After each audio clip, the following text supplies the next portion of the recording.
3661에서 3663년째 시작했습니다. 이 진술 한번 보십시오. 이게 이제 이기영 씨 아시죠, 그죠? 예. 그 법무부 출입심사과장 그 진술이거든요. 보시면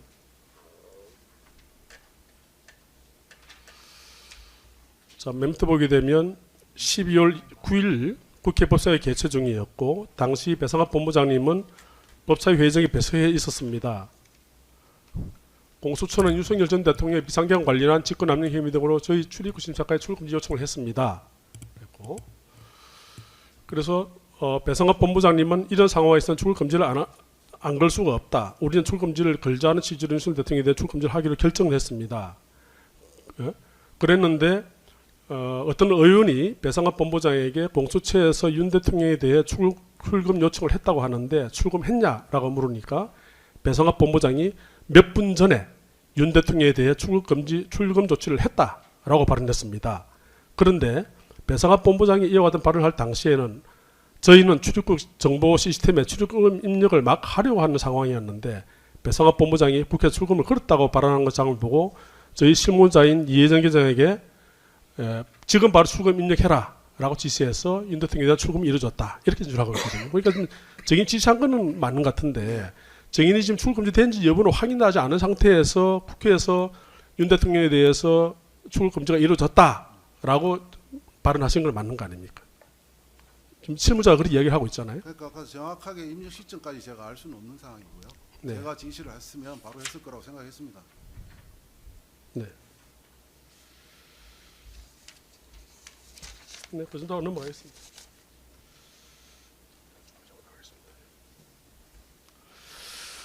일다수가 정의는 그 피고한테 이와 같은 질책을 받고 곧바로 아까 말씀하신 사직하겠다 이렇게 말씀하시고 결국 5월 2일 날 사직을 하셨는데 네. 지금까지 그럼 아무런 직업 없이 계시는 건가요? 네, 그렇습니다. 좋습니다. 이 공직생활을 오랫동안 해온 정인으로서는 이 피고인으로부터 이와 같은 질책받고 아까 말씀하신 것처럼 뭐 야당과 결탁했냐 이런 말씀 들으니까 굉장히 좀 많이 서운하시고 지금도 좀 안감이 좀 남아 있을 것 같아요. 어떻습니까? 뭐 국가적인 큰 대사하고 네. 혼란 아니겠습니까? 네. 이건 개인적인 뭐 호불호 그것은 뭐 그렇게 중요하다 생각하지 않습니다. 아니 그러니까 정인님께서 그렇지 않았으면 원래 출입국 관리 본부장을 언제까지 임기는 언제까지 되어 있습니까? 만약에 했다면 올 연말까지. 그러니까 올 연말까지 할 수 예, 있는데 그렇습니다. 그러니까 이 피고인으로부터 질책을 받으시고 작년 5월 2일 날 이제 사임을 하신 이후에 지금 현재까지 직업이 없으신 상태다 이 말씀 아닙니까? 그죠? 좋습니다. 혹시 뭐 그런 내용이 증인이 증언하는 데 영향이 있습니까? 약간 뭐 서운하거나 좀 화가 나는 감정을 있기 때문에 뭐 증언하는데 좀 다르게 그 당시에 좀 그런 게 있었겠죠. 네. 네. 뭐 1년 지났고 네. 이 뭐 비상 내란 계엄 때문에 고통받는 국민이나 공무원들 훨씬 많은데 네. 제가 무슨 개인적인 감정 그거 그렇게 중요하게 생각하지 않습니다. 네, 그 당시에는 그런 감정이 좀 있었는데 지금은 이제 1년도 지나고 하니까 그런 상황이 없어졌다 이 말씀인가요? 완전히 없어졌다고 보기는 어렵겠죠. 100%라고. 완전히. 근데 굳이 뭐 그렇게 안 물으셔도 아, 네. 그냥 컨트롤할 정도는 됩니다. 아, 네, 알겠습니다. 네, 잘 알겠습니다. 출국 금지 등 조치는 법무부 출입국 심사과에 담당하는 거 맞지요? 예.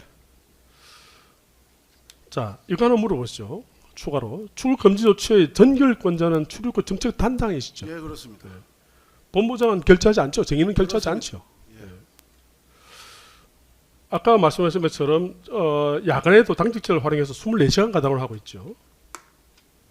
예. 네. 이다시 양 생략하겠습니다. 아까 말씀하셨기 때문에. 정의는 그 긴급 출국 금지에 대해서 알고 계시지요? 예. 네. 이 긴급 출국 금지 업무는 법무부 출입국 심사과가 아니라 공항 또는 항만에서 먼저 출국 금지 대상자에 대해 출국 금지를 한 다음 6시간 이내에 법무부의 승인을 받으면 되는 거 맞습니까? 예. 네. 자, 정의는 2024년 12월 3일 전화와 관련해서 여쭤보겠습니다. 네. 정의는 2024년 12월 3일 23시 03분경에 피고인으로부터 전화받은 사실이 있죠. 예. 그렇죠? 정거기록 323인제 시작했습니다. 요게 증인께서 2025년 2월 10일에 이제 처음으로 진술하신 내용입니다. 그죠? 네, 보면 그때 말씀을 하신 게 이렇게 하셨어요. 장관님이 제게 전화로 비상 상황인 것을 알고 있느냐? 라고 물어봐서 제가 네 알고 있습니다. 라고 말을 했습니다. 그런 다음 장관님이 제게 오고 있느냐? 빨리 와라라고 말을 한 후에 전화를 끊었습니다. 이렇게 진술하셨습니다. 이 진술은 맞죠? 이렇게 진술하신 거 맞죠? 네. 그 다음에 증거기록 330에서 331면 시작하겠습니다. 정의는 당시에 피고인이 빨리 나오라는 것이 지시였고 다른 언급은 없었습니다. 라고 이렇게 말씀하셨고 그 내용이 전부입니다. 이렇게 말씀하셨는데 이것도 맞죠? 이렇게 진술하신 거 맞죠? 네.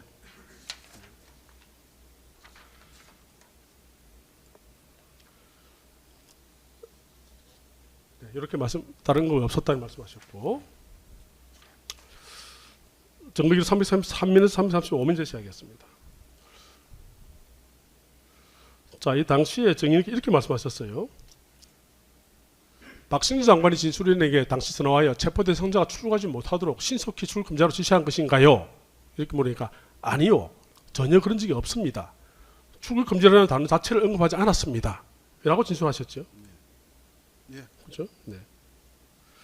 이 당시의 검사는 이와 같이 출국 금지라는 단어가 포함된 노상원의 수첩과 여인영의 휴대전화에 관한 증거물서 격언까지 제시하면서 피고인에게 정인에게 출금지를 지시한 사실이 있는지를 물어보는데도 정인은 피고인이 출금지라는 단어 자체를 언급한 사실이 없다 이렇게 진술한 거 맞습니까? 그죠? 네. 보면 334회 보면 노상원 수첩들이 검사 제시를 했잖아요. 네. 출금지 이런 것도 제시하셨고 그 다음에 노상원 수첩 그 다음에 여인형 전자메모 이런 것도 출금지를 언급하면서 정인한테 이 출금지라는 말을 했느냐 지시를 했느냐 하는데 저는 듣지 못했습니다. 이렇게 진술하셨잖아요. 노상원 수첩을 저한테 제시를 했다고요? 네. 정인에게 제시를 했잖아요. 증거기록 334면 한번 보세요. 이건 좀 저로서 기억이 없는데요. 아니 정인한테 이 정인의 첫 진술 조서 이렇게 나와 있거든요. 그렇습니까? 정인한테 이렇게 진술을 노상원 수첩을 제시를 하고 그 다음에 보면 국군방첩사령관 여인영의 전자메모까지 이야기를 하면서 정인에게 이야기를 했는데도 불구하고 정인은 듣지 못했다 이렇게 말씀하셨어요. 그렇죠? 네. 네. 아까도 정인 비슷한 말씀하셨는데 처음에 그 비상계엄 사실을 알고 있느냐 빨리 법무부로 나와라 할 때 혹시 외국인 테러가 발생한 것이 아닌가 하는 생각이 났던 거 아닙니까? 제일 먼저 중국 금지팀까지 조합을 했을 때 그 생각이 났습니다. 네. 처음에 네. 저기 변필건 실장이 기업이라는 단어를 먼저 했을 때는 그 생각이 안 났고요. 네네. 장관이 전화를 오고 출국 금지팀이라는 단어를 들으니까 이거는 우리와 관련된 뭔가 사항 아닌가 해서 그 생각이 먼저 떠올랐다는 말씀입니다. 그러니까 지금 정인이 좀 이래 이제 지시를 보게 되면 이렇게 말씀하셨어요. 테러 관련해서 출입국 심사과에 몇 명 나오러 한 것 같습니다. 저는 장관님 전화를 받고 난 다음 혹시 외국인 테러가 발생한 것이 아닌가라는 생각이 문득 오밤중에 떠올랐습니다. 테러 관련해서 출입국에 연관되어 이렇게 나오러 한 것 같습니다. 이렇게 진술하셨어요. 맞죠? 예. 이렇게 진술한 거 맞죠?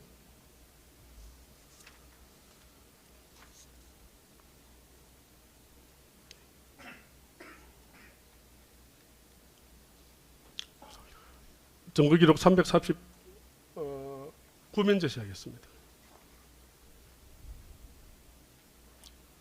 자, 그때도 보면 이렇게 답을 하셨어요. 장관님이 제게 직접 이 밤중에 전화까지 하고 기주실장의 간보위를 소집하니 외국인 보안 안보 쪽으로 테러, 외국인 보호사와 관련된 것이 아닌가라는 생각이 자동적으로 떠올라 혹시나 해서 출입국 심사 직원을 불렀는데 이경 출입국 심사관 연락했는지 뭐 이런 것은 잘 기억이 가물가물합니다. 이렇게 말씀하시면서 출입국 심사 담당 직원들 나와 대기해야 한다고 말을 했기 때문에 그런 거 아니냐 하니까 그런 말을 장관님이 당시 하지는 않았습니다. 이렇게 말씀하셨어요. 맞죠? 저기 진술하신 거 맞죠 이거? 네. 네.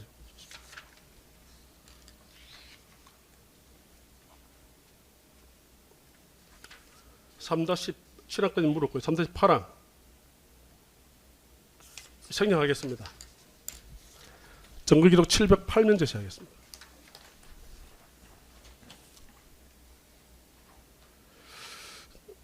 정의는 1회 조사가 그때 2025년 2월 10일에 있었고 이제 2회 조사가 6개월 가량 지난 2025년 8월 8일에 이제 있었거든요. 한 6개월 지났어요. 그때 이제 특검에서 진술한 진술 내용입니다. 한번 보세요. 정인께서 그때 뭐라고 말씀하셨냐면 2025년 8월 8일 특검에 진술할 당시에는 계엄 발생한 것도 알고 있느냐, 오고 있느냐, 빨리 와라, 출국 금지팀을 대기시켜라 라고 이렇게 검찰 1회 조사할 때하고 달리 진술을 이렇게 변경을 하셨어요. 그때 출국 금지팀을 대기시키라는 말을 처음 하셨어요. 예. 그죠? 맞죠? 증거기록 3059민 제시하겠습니다.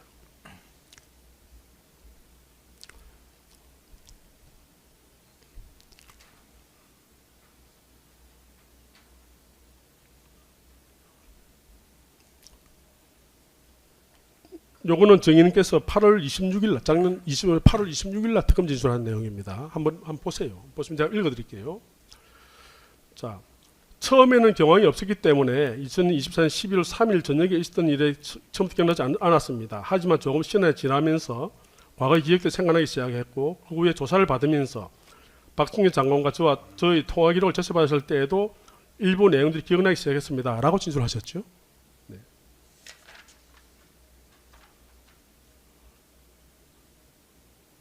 정부 기록 5161면 제시하겠습니다. 이 정의에서 이제 마지막으로 2025년 9월 11일 날 특검에 진술하신 겁니다. 한번 보십시오. 제가 중요한 부분 읽어드릴게요. 자, 정의는 2025년 9월 11일 특검 진술에서 특별검사가 이기염이 배상업 자신으로부터 계엄사로부터 출국금지 요청이 들어올 수 있으니 출국금지팀을 대기시키라는 말을 들었다고 제시하자 제가 장관님으로부터 출국금지팀을 대기시키라는 지시를 받을 당시 장관님으로부터 계엄사로부터 출국금지 요청이 들어올 수 있으니 출국금지팀을 대기시키라는 지시를 받은 것이 맞습니다. 라고 종전신속과 달리 아까 계엄사로부터 출국금지 요청이 들어올 수 있으니 라는 말을 추가를 하신 것 같아요. 맞습니까? 예. 그때 처음 하신 거 맞죠? 근데 어떻습니까? 정인 보통 이제 기억력이라는 게 사람들이 보면 시간이 지나면 조금씩 떨어지는데 정인의 경우는 처음에 이 사건이 있었던 2024년 12월 3일부터 불과 2개월이 경과한 시점에서는 출국금지라는 말 자체가 전혀 없었다. 이렇게 아까 노상호 수첩이라든지 예인의 전자메모까지 쫙 검사 제시했는데 불구하고 그렇게 이야기를 하셨다가 8개월이 경과한 2025년 8월 8일에 처음으로 출국금지를 대기시키라 라는 말을 이렇게 했고 그 다음에 9개월 경과한 9월 11일에는 계엄사로부터 출국금지 요청이 들어올 수 있으니 이런 말까지 추가를 하셨어요. 이렇게 시간이 지날 때 정의께서 진술이 더 구체화되고 있거든요. 이것은 왜 그렇습니까? 정의께서 그 당시에 검사가 어떤 다른 사람들 진술을 제시를 하기 때문에 그걸 보고 그렇게 답을 한 겁니까? 어떤 겁니까? 그건 아니고요. 네. 출국 금지라는 말이 없었던 것은 제가 일관되지 않습니까? 출국 금지라는 말은 없었죠. 출국 금지라는 말은 없었죠. 출국 금지라는 말은 없었다. 출국 금지 팀이라는 말이 그 조직이란 말이 있었지 행위라는 것은 전혀 없었죠. 그건 일관된 겁니다. 아니 처음에 출국 금지 장관님께서 출국 금지 누구 출국 금지 이런 얘기 전혀 없었습니다. 그건 제 진술 일관된 것 같은데요. 잠깐만요. 그러니까 정인 말씀은 이렇게 뭐 실질적으로 출국 금지가 된 일이 없기 때문에 예, 뭐 그게 집중해서 대답을 했다 이런 취지로 말씀하시는 건가요? 그것도 맞고 네. 아까도 제가 처음에 말씀드렸지만 팀인데 이 팀이란 게 여러 기능도 할 수 있거든요. 그 쟤는 처음에 테러를 생각했고 이 팀이 또 다른 업무 출국 정지도 하고 입국 금지도 하고 대테러 업무도 하는 그런 팀이다 보니까 이게 과연 그게 특정된 짓이냐 그게 대해 제가 확신이 없는 거고 그걸 처음에 아까도 얘기했던 국회에서 왔을 때 우리 직원들이 누구를 출국 금지하거나 이런 전혀 조회한 기록 자체도 없었고요. 그러다 보니 저도 약간 기억이 희미해질 수 있었는데 내가 다시 좀 이게 조사 특수본 받을 때 하나의 계기는 그때 검사가 그 통화 기록을 하면서 장관께서 국무회의 나오면서 법무부 간부 저한테 제일 먼저 전화를 하셨더라고요. 저는 그때 그거 알았습니다. 저는 그 회의 소집도 전 실국 본부장한테 다 한 줄 알았죠. 왜 다 나왔으니까요. 근데 나중에 보니까 저한테 국무회의 나오자마자 저한테 제일 먼저 전화했다고 그렇게 저한테 알려줘서 그렇다면 이건 또 다른 문제 아니겠나. 뭔가 함의가 또 있는 게 아닌가. 그래서 그 이후로 내가 또 다시 좀 더 기억을 하고 그 팀이라는 것도 더 생각났고 그래서 조금 기억력이 다듬어진 건 있습니다.